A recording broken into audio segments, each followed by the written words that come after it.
مسئلہ جو بہت اہم مسئلہ ہے جس کو ہم کہتے ہیں تشکیک کا مسئلہ، اس کو انگلش میں کہتے ہیں اسکیپٹسزم، کہ شک انسان کے دل میں آ جاتا ہے. جیسے حدیث ہم نے بیان کی، حضرت ابو حذیفہ نے کیا فرمایا کہ رسول اللہ صلی اللہ علیہ وسلم نے فرمایا کہ شک پہلے گھستا ہے جس طرح چٹائی کی ایک دار، پھر وہ بڑھتی رہتی ہے. حدیث میں اس طرح کا الفاظ ہے کہ جس دل میں یہ شک چلا گیا تو اس کے دل میں ایک سیاہ نقطہ بن جاتا ہے، پھر وہ بڑھتا رہتا ہے، پھر پورا دل سیاہ ہو جاتا ہے، وہ دین اسلام کو چھوڑ دیتا ہے.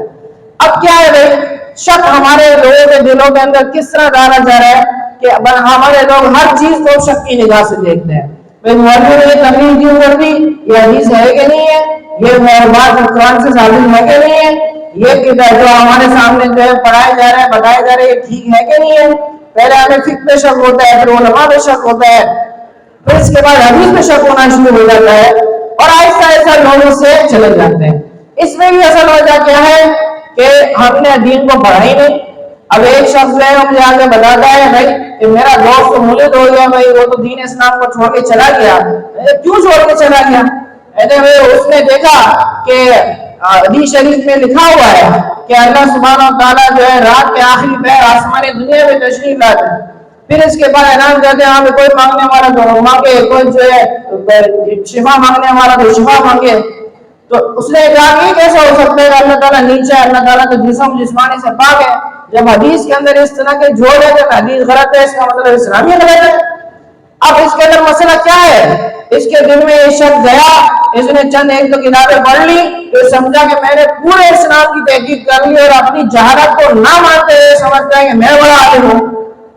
اپنی جہالت کو تسلیم نہیں کی، پڑھتا نہ پورا دین، کسی بڑے عالم سے پوچھتا، اس کے بعد جاتا، لیکن اس نے یہ سمجھا کہ بس میں نے جو سمجھ لیا وہ ٹھیک ہے. یہی ہمارا مسئلہ ہے کہ ہمارے دلوں سے اٹھ گئے، ہم نے اپنی ذات کے ساتھ ایماندار نہیں ہے. اگر آپ کو کوئی بھی مسئلہ آ رہا ہے تو آپ اس فن کے ماہرین سے پوچھیں، آپ علماء کے پاس جائیں. آپ نے خود پڑھا، خود تحقیق کی، خود ہی نتیجہ نکالا، خود ہی فیصلہ کر کے بیٹھ گئے. اب یہ تشکیل آپ سے سنبھالی. ایک بندہ جو کہتا ہے امام بخاری نے جو حضور علیہ السلام کے غسل کے سارا پورا طریقہ بخاری شریف میں کیوں لکھ جائے گا، شرم آنی چاہیے، یہ ہونی چاہیے، فلانا چاہیے. تو میں نے اسے کہا کہ بھائی تم کیا سمجھتے ہو کہ اسلام ایک صرف یہ ہے کہ نماز پڑھو روزے رکھو، یا اسلام ایک اور بھی وسیع ہے؟ اس نے کہا میں آپ کی بات نہیں سمجھا. میں کہا چلو اس طرح بتاؤ کہ تم اللہ کو تو مانتے ہو نا؟ ہاں مانتا ہوں. کیا یہ مانتے ہو اللہ سب سے زیادہ جانتا ہے؟ ہاں سب سے زیادہ جانتا ہے. ارے یہ بھی مانتا ہو نا اللہ تعالیٰ نے پوری کائنات بنائی؟ ہاں یہ بھی مانتا ہو. ارے اللہ تعالیٰ نے کائنات بڑی زبردست بنائی؟ ہاں بڑی زبردست بنائی، اس میں کوئی کمی نہیں ہے، کوئی کوتاہی نہیں ہے. میں کہتے ہیں اتنے پکے سے جو مسلمان ہو تو تمہیں اس بات میں شک کیوں ہے کہ جو اللہ پاک نے اتنی بڑی عظیم کائنات بنائی تو اس نے ہمیں ایک مکمل دنیا میں زندگی گزارنے کا طریقہ نہیں بتایا ہوگا؟ اس مکمل زندگی گزارنے کے طریقے میں صرف نماز روزہ تھوڑی ہے، اس میں کھانا بھی ہے، اس میں پینا بھی ہے، اس میں غسل کرنا بھی ہے. یہاں تک کہ ایک صحابی کے کافی نے اعتراض کیا یہ تمہارے نبی کیا ہے کہ تمہیں استنجے کا طریقہ بھی سکھاتے ہیں؟ اور صحابی نے کہا کیوں نہیں سکھاتے؟ وہ تو یہ نہیں سکھاتے کہ استنجے میں تیرے پتھر استعمال کرنے چاہیے. ارے میں جواب یہ نہیں دیا، نہیں یہ تو غلط ہے، نہیں ہمیں تو رسول اللہ پورا دین سکھانے کے لیے ایک ایک چیز سکھائیں گے. تم کیا سمجھتے ہو؟ اگر آپ کو پڑھے نہیں ہے اپنی جہالت کا احترام تو کریں. جب اس کے بعد ہاں سمجھ میں آ گئی اللہ تعالیٰ جب اتنا بڑا نظام بنا سکتا ہے تو ہمیں قانون بھی تو دیا ہوگا، ہمیں سیاسی نظام بھی تو دیا ہوگا، ہمیں سے معاشرتی نظام بھی تو دیا ہوگا.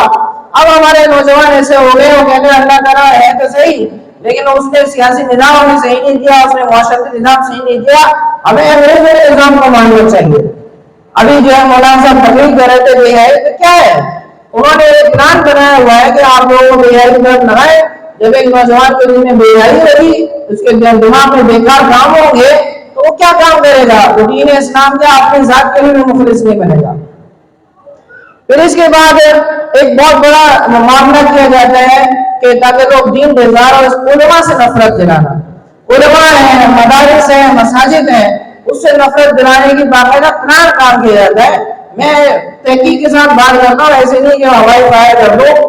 ایک تنظیم ہے جو امریکہ کے اندر موجود ہے، میں وہاں کی بات کر رہا ہوں تو یہاں پہ بھی آتا ہوں. اس کا نام ہے MLI یعنی مسلم لیڈرشپ انیشیٹو. اس تنظیم کا کام کیا ہے؟ اس تنظیم کے آپ ویب سائٹ پہ چلے جائیں، وہاں بھی لکھا ہوا ہے کہ اس تنظیم کے اندر ہم نے بڑے بڑے مسلمان اسکالرس کو لیا ہے. یہ ان کے اسکالرس مراد یہ ہے کہ جو دین بیزار اسکالر ہے، جو لبرل اسکالر ہے، جو مسلمان بھی پکے نہیں ہیں. اور ان کا کام بنیادی کام جو ان کی ویب سائٹ پہ لکھا ہوا ہے وہ صرف اتنا لکھا ہوا ہے کہ اسرائیل کے خلاف جو مسلمانوں میں شدت نفرت ہے، ان کا کام یہ ہے کہ اس نفرت کو ختم کرنا. اب یہ بڑے بڑے علماء جن کے بہت سارے مریدین اور متوسلین اور معتقدین ہوتے ہیں، ان کے پاس جاتے ہیں، ان کو اسرائیل کا ٹور کراتے ہیں، تاکہ پھر جا کے اپنے لوگوں کو بتائیں گے کہ اسرائیل کو غلط شے نہیں ہے، جو غلط کام بھی کر رہا ہے، فلسطین کا اس کا حق دے رہا ہے، اس نے تو اپنی حق والی جگہ قبضہ کی ہے. یہ کام تو اس کا صرف نیٹ پہ لکھا ہوا ہے.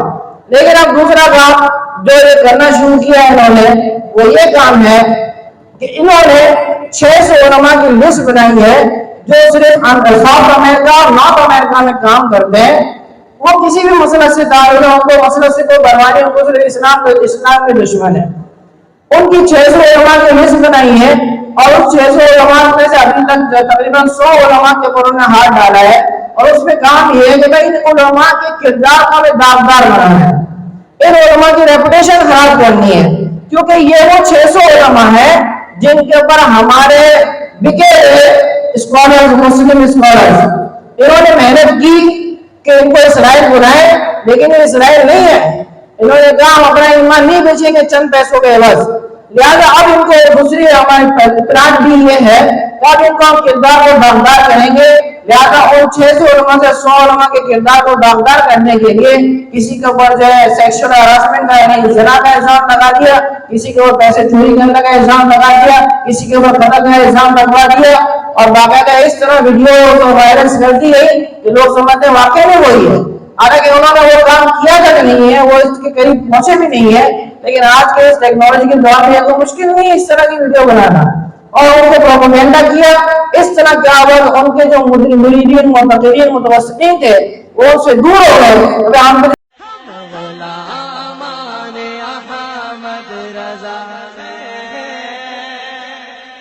کوئی بھی ہم سے جیتا نہیں.